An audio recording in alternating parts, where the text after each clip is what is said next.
Class के YouTube channel पे मैं सुभाष जयपाल आपका एक बार पुनः स्वागत करता हूं।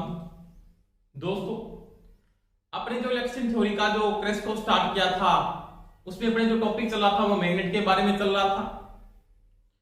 इसमें कल अपने चुंबकीय पदार्थों का वर्गीकरण पढ़ा था। आज इसकी नेक्स्ट क्लास स्टार्ट करने जा रहे हैं, जिसमें पढ़ेंगे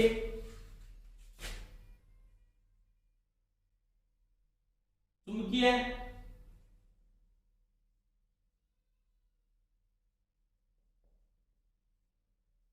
उदासीन अक्ष व चुंबकीय अक्ष,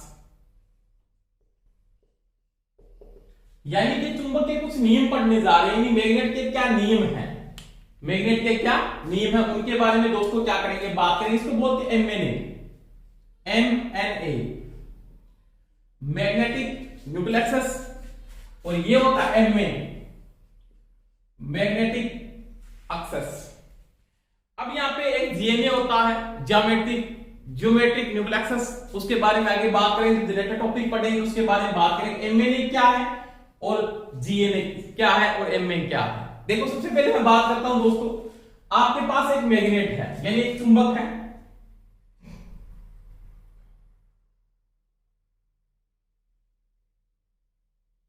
इसमें दो पोल होते हैं, सभी को पता है। दो ध्रुव है, एक तो कौन सा है, नॉर्थ है, और एक दोस्तों कौन सा है, इसका साउथ पोल है।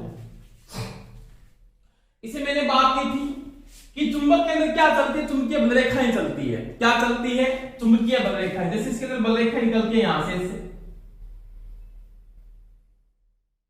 एन से एस की ओर ये बलरेखा निकल रही है, एन से एस की ओर, और ये बलरेखा भी यहां से निकल रही है, ऐसे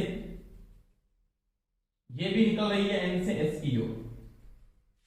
अब देखो, ये बलरेखा आपकी कैसे चलती है, बाहर चलती है, सभी को पता है। मैग्नेट के बाहर चलती है वो तो चलती है एन से एस की ओर, और जो अंदर चलती है तो ये अंदर बलरेखाएं जो चलती है वो कैसे चलती है, वो चलती है आपकी एस से एन की ओर। समझ में आई दोस्तों मेरी बात। और ये बंद वक्र का क्या करती है, निर्माण करती है। और मैंने यहां पे बात की थी, कोई भी बलरेखाएं आपस में एक दूसरे को काट नहीं सकती, यानी ध्रुवों पे निकलने के बाद इसके रास्ते क्या हो जाते हैं, अलग अलग, और बलरेखाएं कभी एक दूसरे को काटती नहीं है। तो ये बलरेखाएं जो बाहर चल रही है वो चल रही है एन से एस की ओर, अंदर चल रही है वो एस से एन की ओर। अब देखो क्या बोलता है कि एमए क्या है, एमए का मतलब मैग्नेटिक एक्सिस क्या है, तो चुंबकीय ध्रुवों को मिलाने वाली, इन दोनों ध्रुवों को मिलाने वाली, अंदर से गुजरने वाली काल्पनिक रेखा, यानी चुंबक के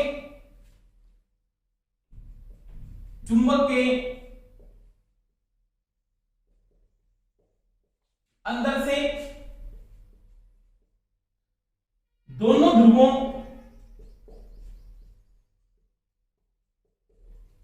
को मिलाने वाली काल्पनिक रेखा चुंबकीय अक्ष कहलाती है, चुंबकीय अक्ष कहलाती है। यानी सिंपल सी बात है, ये दो पोल है, इन दोनों ध्रुवों को मिलाने वाली ये जो काल्पनिक रेखा है, इसको क्या बोलते हैं, चुंबकीय अक्ष कहते हैं। क्या बोलते हैं दोस्तों, एमए कहते हैं, एमए। अब देखो, यहां पे 2-3 प्रश्न पूछ सकता है वो अपने को कि चुंबक में चुंबकीय बलरेखाओं का मान सबसे ज्यादा होता है, यानी चुंबकीय बलरेखाओं का मान, चुंबकीय बलरेखाओं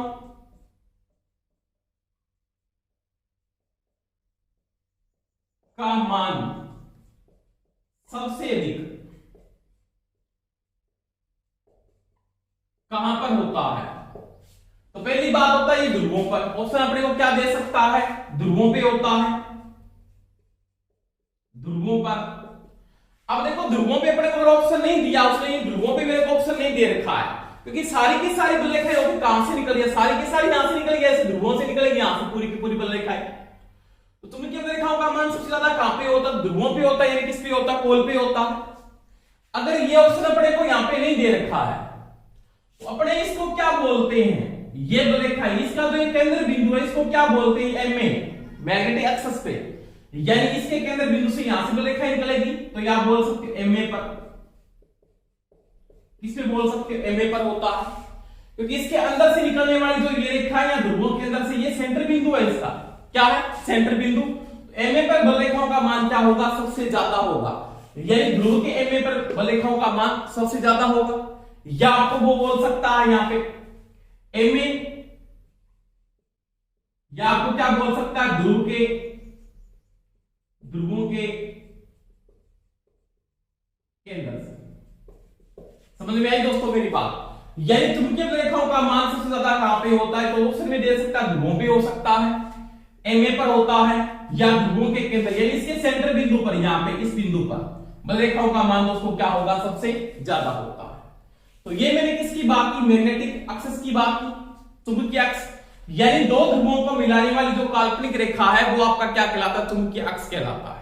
अब देखो इसके बाद मैं बात करता हूं किसकी, एमएनए की, इसकी बात करते हैं एमएनए की, मैग्नेटिक न्यूट्रल एक्सिस। अब क्या कहता है, एक चुंबक है, चुंबक में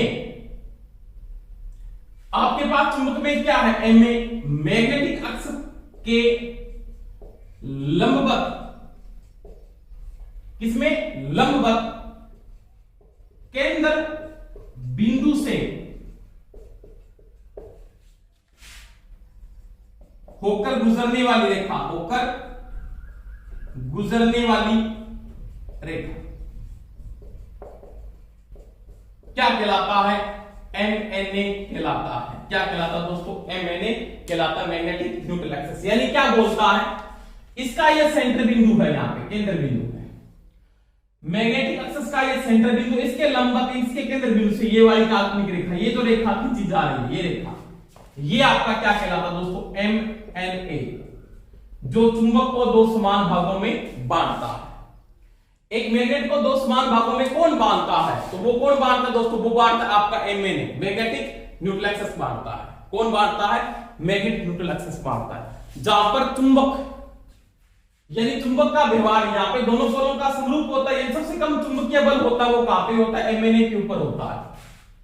यानी मैंने यहां पे बात की थी सबसे अधिक रेखाएं कहां पे होती है, तो आपने बोला एमए पे होती है, या ध्रुवों पे होती है, ध्रुवों के केंद्र पे होती है, और सबसे कम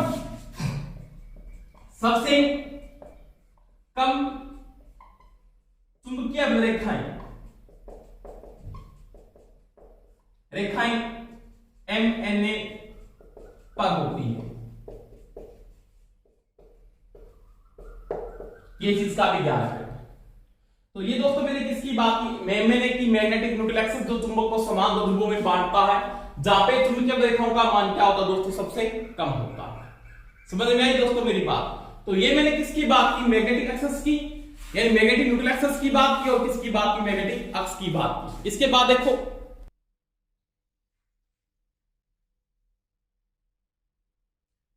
देखो नेक्स्ट टॉपिक पे बात करेंगे अपनी,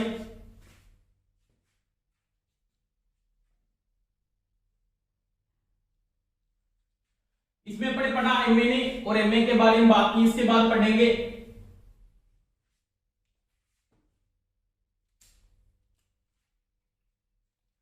विद्युत धारा द्वारा उत्पन्न चुंबकीय प्रभाव। यानी किसी चालक में अगर आप इलेक्ट्रिकल करंट को फ्लो करते, जैसे मेरे पास एक ये चालक है,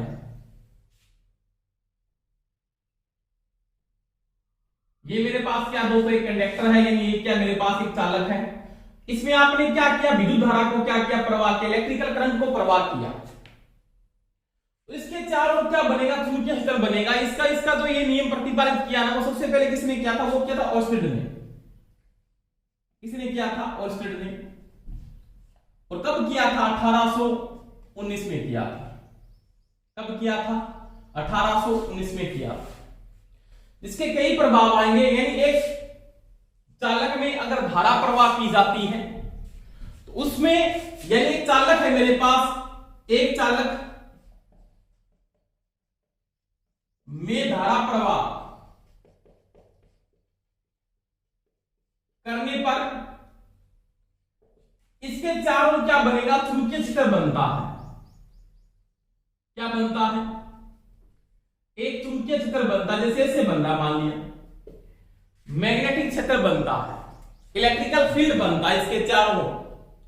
और यह प्रभाव किसने प्रतिपादित किया था, सबसे पहले वो ऑस्टेड ने किया था। कब किया था, 1819 में किया था।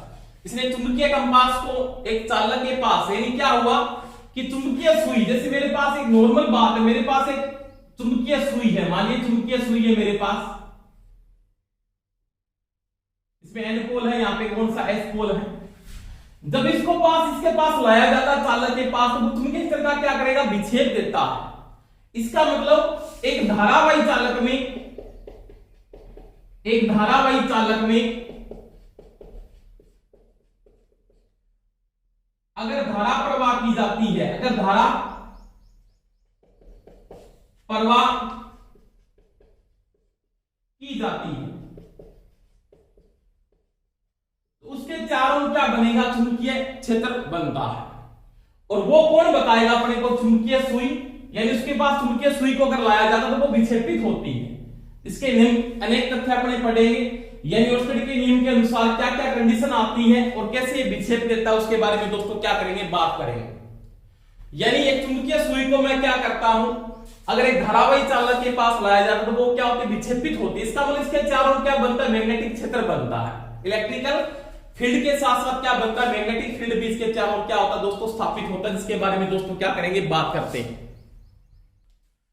यानी मैं एक धारावाही चालक में अगर धारा प्रवाह करता हूं तो उसके अंदर चारों क्या बनता है, चुंबकीय क्षेत्र बनता है। इसके जिसके निम्न तथ्य आते हैं ऑस्टेड के अनुसार, इसके तथ्यों के बारे में दोस्तों क्या करेंगे, बात करेंगे। सिंपल बात होती है कि मेरे पास इसके निम्न तथ्य हैं,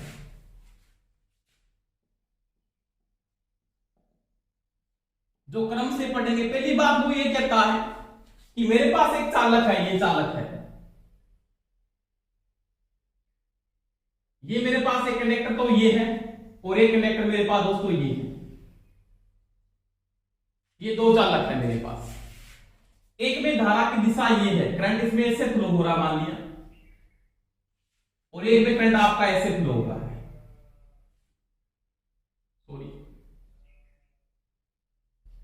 एक में करंट आपका ऐसे इसकी विपरीत दिशा में क्या हो रहा है, फ्लो हो रहा है। यानी आपके पास दो चालक हैं और दोनों में धारा की दिशा क्या है दोस्तों, विपरीत है। ये धारा की दिशा दोनों में क्या है, विपरीत है। अब एक में चुंबकीय क्षेत्र जो बन रहा है, अगर इस प्रकार से करंट फ्लो हो रहा है, इसके चारों क्या बन रहा है, मैग्नेटिक क्षेत्र बन रहा है। ये चुंबकीय क्षेत्र स्थापित करेगा, ये चारों इसके ऐसे।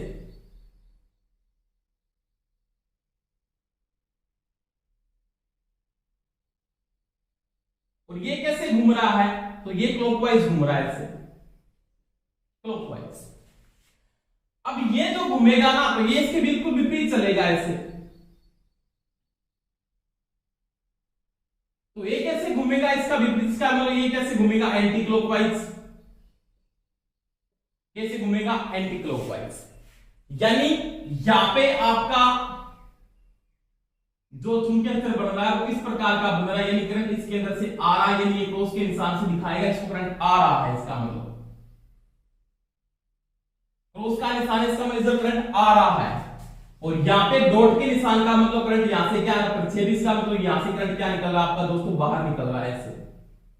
ये डॉट साइन है, अगर डॉट का साइन है तो करंट यहां से बाहर जा रहा है, और अगर क्रॉस का साइन है तो करंट यहां से क्या कर रहा है, प्रवेश का। इसका मतलब ये तो जो फ्लक्स घूम रहा है, ये तो जो चुंबकीय रेखाएं चल रही है वो ऐसे चल रही है क्लॉकवाइज, और ये कैसे चल रही है, तो ये चल रही है एंटी क्लॉकवाइज जैसे। ये कैसे चल रही है, एंटी क्लॉकवाइज।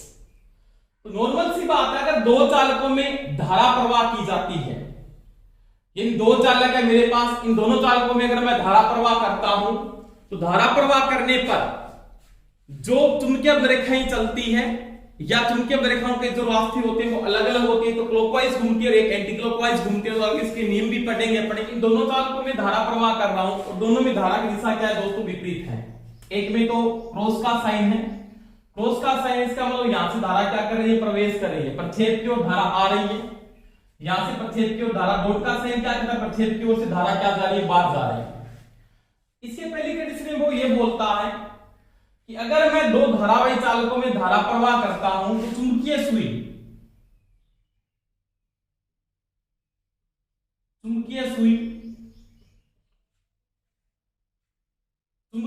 है ना, वो चुंबकीय जो आपकी सुई होगी वो सदैव धारा की दिशा के लंबवत विक्षेपित होगी। पहली कंडीशन तो इसकी ये है, यानी मैं धारा प्रवाह कर रहा हूं उसके लंबवत ये क्या होते हैं, विक्षेपित होते हैं। लंबवत का मतलब ये विक्षेपित होगी, वो ऐसे विक्षेपित होगी लंबवत, इसकी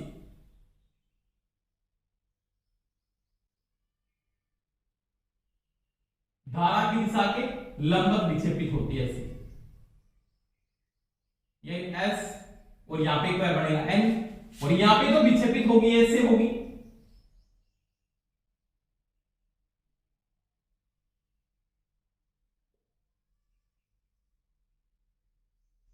एन और एस। समझ में आ गई मेरी बात? यानी चुंबकीय सुई होती है वो धारा की दिशा के लंबवत विक्षेपित होती है, धारा की दिशा के लंबवत विक्षेपित होगी। ये किसका नियम है, ऑर्स्टेड का नियम है। इसका ये तथ्य क्या बोलता है, अगर चुंबकीय सुई को धारा की दिशा के हमेशा ही लंबवत विक्षेपित होती है, आपके पास धारा की दिशा ये इसके लंबवत ऐसे विक्षेपित होगी चुंबकीय सुई, एक तो एस एन बनाएगी तो इसकी विपरीत दिशा में एन एस बनेगा। समझ में आ गई मेरी बात? दो नंबर क्या कंडीशन कहता है इसकी, दो नंबर कंडीशन मेरे को ये कहती है, अगर चुंबकीय सुई को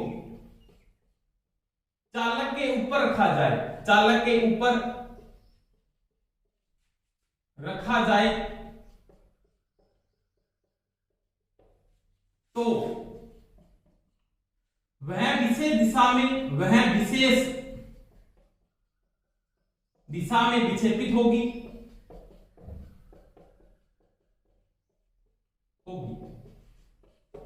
जैसे ये हो रही है, परंतु अगर चालक के नीचे रखा जाए, अगर चालक के नीचे रखा जाए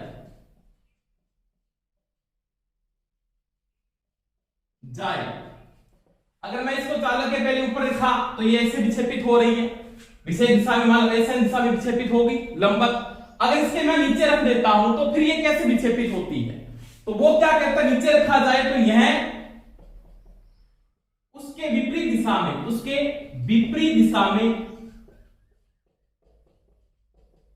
विक्षेपित होगी। ये चीज का ध्यान रख लेना, विक्षेपित होगी। अगर यहां पे ये ऐसे हो रही है तो इसकी विपरीत दिशा में विक्षेपित जब होगी तो ये इस प्रकार से विक्षेपित हो जाती है सुई।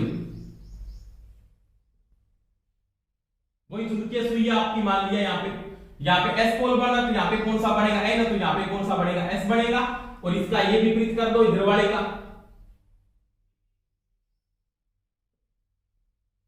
यहाँ पे कौन सा पोल है, एन है, तो यहाँ पे बन जाएगा एस, तो यहाँ पे कौन सा बन जाएगा, एन पोल बन जाता है। समझ में आई मेरी बात? यानी चुंबकीय सुई को अगर चालक के ऊपर रखा जाता है तो ये एक विशेष दिशा में विक्षेपित होती है, पर उसके अगर नीचे रखा जाए तो वो क्या बोलता है, उसके विपरीत दिशा में ये क्या होते हैं दोस्तों, विक्षेपित हो जाती है। समझ में आ गई मेरी बात? अब देखो 3 नंबर क्या कंडीशन है, 3 नंबर में वो ये बोलता आपके पास सभी चुंबकीय रेखाओं का केंद्र बिंदु एक ही होगा जो चालक का केंद्र बिंदु है, जो चालक में केंद्र बिंदु है। समझ में आई मेरी बात? यानी सभी रेखाओं का सेंटर बिंदु, ये सेंटर बिंदु है इसका, इन सभी रेखाओं का सेंटर बिंदु एक ही होगा। जो चालक है बिल्कुल क्या बीच में बढ़ेगा, ये इसका सेंटर बिंदु है, ये भी चालक है बिल्कुल क्या बढ़ेगा बीच में बढ़ेगा, ये भी इसका केंद्र बिंदु है। तो सभी रेखाओं का जो केंद्र बिंदु होता है वो क्या होता है दोस्तों, एक ही होगा। समझ में आ रही है मेरी बात? तो ये तीन तथ्य यहाँ पे नोट करने के बाद वो बात बोलता है, पहले में वो बोलता है ये कि अगर मैं किसी धारावाही चालक में धारा को प्रवाह करता हूं तो चुंबकीय सुई हमेशा ही उसके लंबवत विक्षेपित होती है। अगर मैं उसके ऊपर रखता हूं तो विषय दिशा में विक्षेपित होगी, पर तो उसको नीचे रख दे तो उसके विपरीत दिशा में क्या होती है, विक्षेपित हो जाती है। समझ में आ गई मेरी बात? अगर वो ये बोलता है चालक में प्रक्षेप से करंट जो अगर आ रहा है, प्रक्षेप की ओर अगर करंट ऐसे जा रहा है, इधर अंदर प्रवेश कर रहा है, यानी क्रॉस क्या कर रहा है, प्रवेश की दिशा को बता रहा है। इसमें 4 नंबर कंडीशन देखो, अगर वो यहां पे बोलता है एक बात ये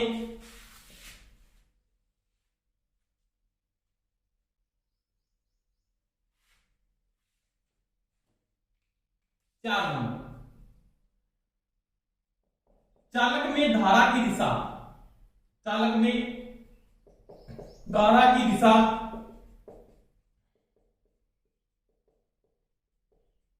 बदलने पर चुंबकीय सुई का विक्षेप भी विपरीत होगा। यानी मैंने धारा की दिशा यहां पे चेंज की, यहां पे धारा में क्या करा, करंट अंदर की ओर आ रहा है तो फ्लक्स आपका कैसे घूम रहा है, क्लॉकवाइज घूम रहा है। यहां से करंट क्या निकल रहा है, बाहर निकल रहा है। इसका मतलब यहां जो अगर आपको डॉट साइन है तो यहां से करंट बाहर जाएगा, तो क्रॉस का साइन तो करंट अंदर आएगा। तो यहां पे जो फ्लक्स घूम रहा है वो कैसे घूम रहा है, आपका तुम क्या देखते हैं कैसे चल रही है, एंटी क्लॉकवाइज चल रही है। तो यहां पे क्या कहता है कि सुई का विक्षेप, ये सुई का विक्षेप भी क्या हो रहा है, विपरीत हो रहा है ना, सुई का विक्षेप भी क्या हो रहा है, विपरीत हो रहा है। इसका मतलब इसके रूल से ये बोलता है अगर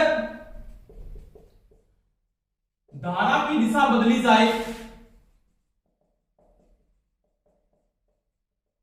बदली जाए तो चुंबकीय रेखाओं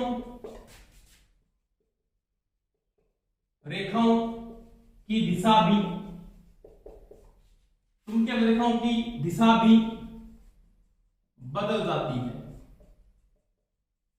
इसका मतलब कहने का मतलब ये है, ये काम में भी आएगा अपने, कब जब जनरेटर टॉपिक पढ़ेंगे वहां पे कम्युनिटी कंपाउंड बनाएंगे या डिफरेंशियल कंपाउंड बनाएंगे। और धारा की दिशा जब बदलती है तो चुंबकीय रेखाओं की दिशा भी क्या होती है दोस्तों, बदल जाती है।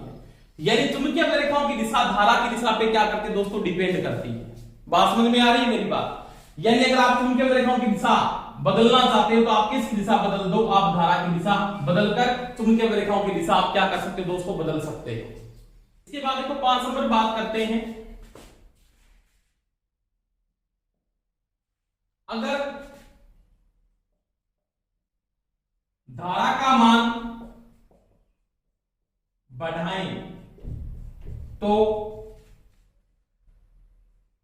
चुंबकीय सुई का विक्षेप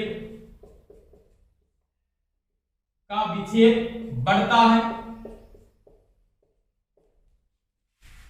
धारा का मान कम करने पर विक्षेप कम होता है, इसका चुंबकीय सुई का। यानी अगर आप एक चालक में धारा का मान बढ़ाओगे तो उसका विक्षेप क्या होगा, बढ़ेगा। क्यों? क्योंकि धारा किस में, फ्लक्स के समानुपाती आगे बढ़ेगी, आई समानुपाती क्या होता है, फाई। क्योंकि धारा अगर बढ़ रही है चुंबकीय रेखाएं बढ़ रही है, चुंबकीय रेखाएं क्या है, चुंबकीय फ्लक्स है। समझ में आ रही है बात मेरी? अगर आप धारा का मान बढ़ाते हो तो विक्षेप क्या होगा, बढ़ेगा। धारा का मान क्या करते हो, कम करते हो तो विक्षेप क्या होता है, कम होता है। 6 नंबर बात वो कहता है अगर सुई को कौन सी सुई को, चुंबकीय सुई को चालक के नजदीक लाया जाए, चालक के नजदीक लाते हैं तो विक्षेप बढ़ता है।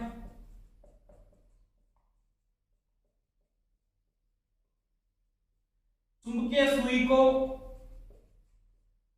दूर करने पर पर विक्षेप कम होता है। इसका मतलब क्या होता है, एक चालक के नजदीक चुंबकीय रेखाओं का मान ज्यादा होता है और चालक से दूर चुंबकीय रेखाओं का मान दोस्तों क्या होता है, कम होता है। समझ में आई मेरी बात? तो ये किसके तथ्य थे, ये ओस्टेड के तथ्य थे। ओस्टेड के नियम के अनुसार कि जब किसी चालक में, कब दिया था, 1819 में दिया था कि जब किसी चालक में अगर धारा प्रवाह की जाती है तो उसके चारों क्या बनता, चुंबकीय क्षेत्र बनता है। किस प्रकार से बनता है वो मैंने बात की, समझ में आ गई मेरी बात? तो ये ओस्टेड का नियम था।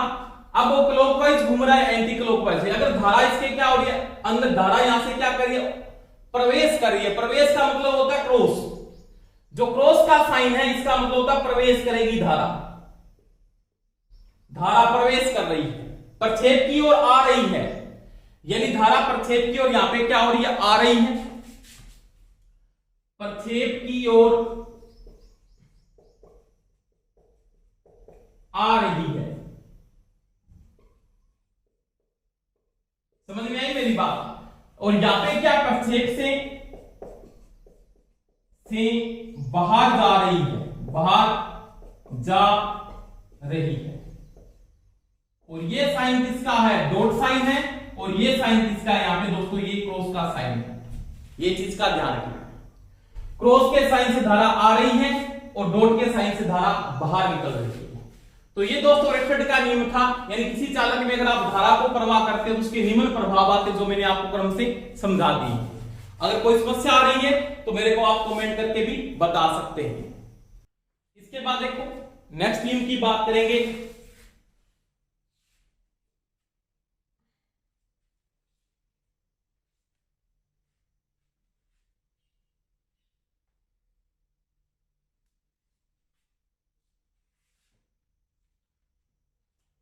विद्युत धारा,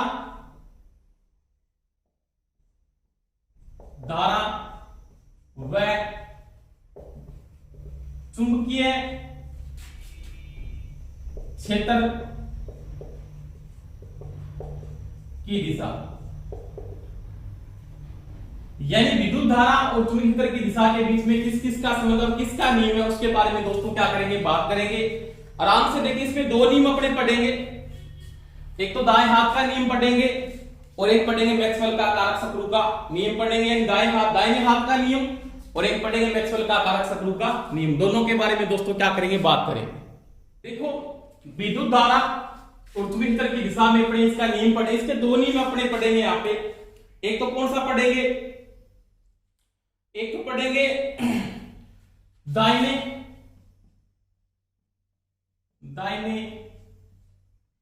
हाथ का नियम और एक पढ़ेंगे मैक्सवेल का कारक सक्रू का नियम। दाहिने हाथ के नियम के अनुसार ये क्या बोलता है कि किसी चालक को, यानी कोई भी कंडक्टर है, जैसे कंडक्टर है कोई भी, ये चालक आपके पास मान लिया,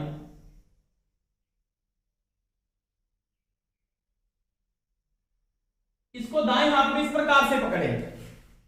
आपने दाएं हाथ में किस चालक को इस प्रकार से पकड़ा है, ये कंडक्टर है, ऐसे इस प्रकार से आपने पकड़ लिया, तो इसका जो अंगूठा है ना, ये अंगूठा, जैसे ये कंडक्टर है, ये अंगूठा इस साइन दे रहा है, अंगूठा क्या बताएगा, तो यहां पे जो अंगूठा है ना, अंगूठा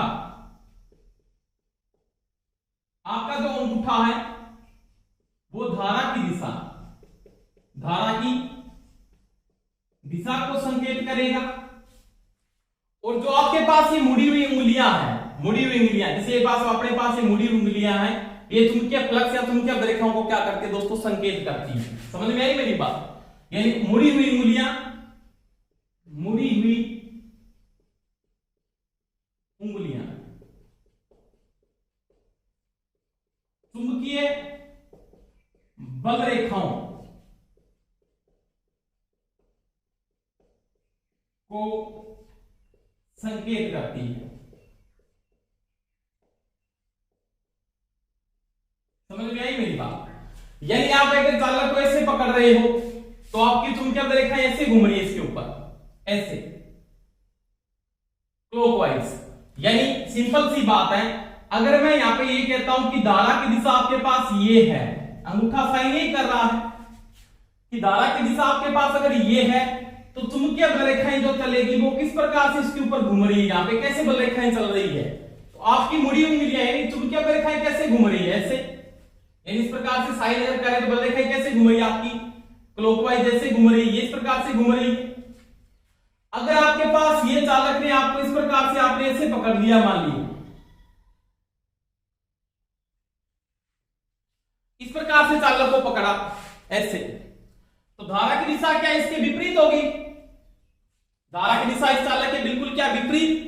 तो आपका अगर अंगूठा धारा की दिशा को बता रहा है, अंगूठा धारा की दिशा, तो बल रेखा ऐसे घूम रही है इस प्रकार से, तो इस प्रकार से घूमेंगे तो ये क्या घूमेंगे, एंटी क्लॉकवाइज, कैसे घूमेंगे, एंटी क्लॉकवाइज ऐसे,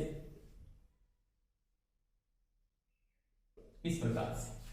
तो ये है दाहिने हाथ का नियम जो चुंबकीय क्षेत्र और धारा की दिशा के बीच में क्या करता है दोस्तों, संकेत करता है। अब देखो इसके बाद आता है मैक्सवेल का कारक सक्रू का नियम, वो बात करेंगे।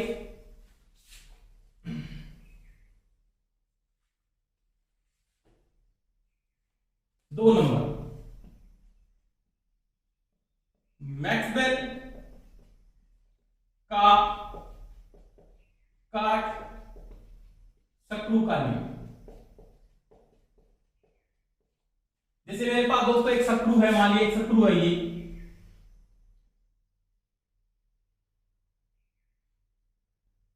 ये सक्रू की क्या है, नोक है, ये आपके पास पेच है, इसके अंदर चूड़ियां कटी है, मान लीजिए ऐसे इस प्रकार से ये चूड़ियां। तो यहां पे क्या कहता है सक्रू का नियम, तो ये बोलता है सक्रू की नोक, सक्रू की नोक क्या संकेत देगी, धारा की दिशा, धारा की दिशा को संकेत करती है।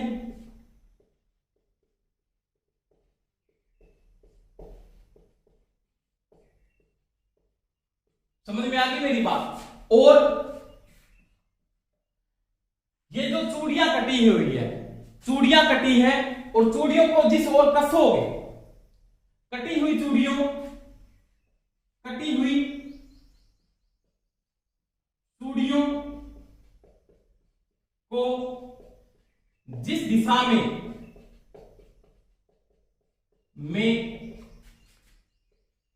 कसा जाएगा,